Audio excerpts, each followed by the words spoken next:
On October 6, 2005, a large flammable vapor cloud ignited and exploded at the Formosa Plastics Corporation USA facility in the town of Point Comfort on the Texas Gulf Coast. The accident began when a vehicle struck a valve on a pressurized pipe containing liquid propylene. Flames from the resulting fire reached more than 500 feet high and heavily damaged a large chemical production unit within the plant. The initial explosion knocked several operators to the ground and burned 2 men, one seriously. 14 workers sustained minor injuries. Formosa evacuated all personnel from the site. Local officials ordered a shelter-in-place for the Point Comfort community and evacuated students and staff at a nearby elementary school.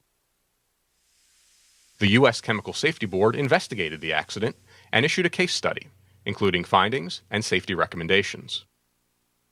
The Point Comfort complex, covering 1,800 acres, is the largest Formosa facility in the U.S. It employs 1,400 full-time workers and 400 contractors. The accident occurred at what is called the Olefins 2 unit, which uses furnaces to convert either natural gas liquids or naphtha into products such as propylene and ethylene. The fire and explosions at Formosa's Point Comfort plant began with a very simple event in which a valve was struck by a vehicle. But the result was a massive fire that forced a large chemical process unit to shut down for 5 months.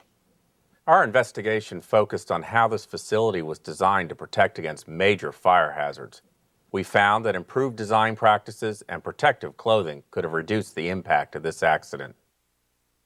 The accident occurred on October 6, 2005, inside a chemical process unit with miles of piping, hundreds of valves, and several large vessels containing highly flammable liquids and gases. On the day of the accident, a forklift was towing a trailer loaded with air cylinders used during plant maintenance. Needing to reverse direction, the driver backed the forklift and trailer into an opening between 2 columns supporting a pipe rack. As it pulled forward, the right front corner of the trailer struck a valve protruding from a strainer in a piping system containing high-pressure liquid propylene. The valve was torn from the strainer. Highly flammable propylene began shooting from the nearly 2-inch diameter opening, creating a large pool of liquid and a vapor cloud. The cloud rapidly expanded to engulf a large section of the unit. An operator heard the release, saw the fog-like vapor cloud, and immediately notified the control room. Operators at the control panel began shutting down the unit and venting flammable gases from the pipes and equipment into the flare system where they could be safely burned atop a tower. Meantime, as shown in this pipe schematic, liquid propylene continued to flow from the distillation tower through manual valves to the strainer where the leak occurred. There were no automated valves that could be operated from the control room to shut down the flow of propylene. Operators outside the control room tried to reach the manual valves, but the rapidly growing vapor cloud forced them to retreat. Since the design of the plant did not include remotely controlled valves for isolating equipment, the operators had no way to stop the flow of propylene. Several minutes after the leak began, the vapor cloud ignited. This aerial video, taken by Houston station KHOU-TV, shows how large the fire grew within the first few hours. These pictures show the damage caused by the burning propylene under the pipe rack and under the side of an elevated structure that supported a number of vessels, heat exchangers, and relief valves.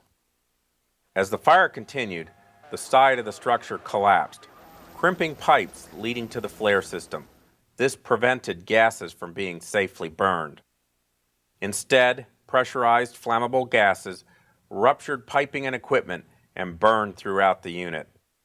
The company's emergency response team monitored the fire for 5 days while flammable chemicals in the unit continued to burn. About 7 million gallons of water were used to cool vessels and contain the fire. The CSB investigation noted that neither of the burned workers had been provided with flame-resistant clothing, even though they worked in an area where flash fires could occur.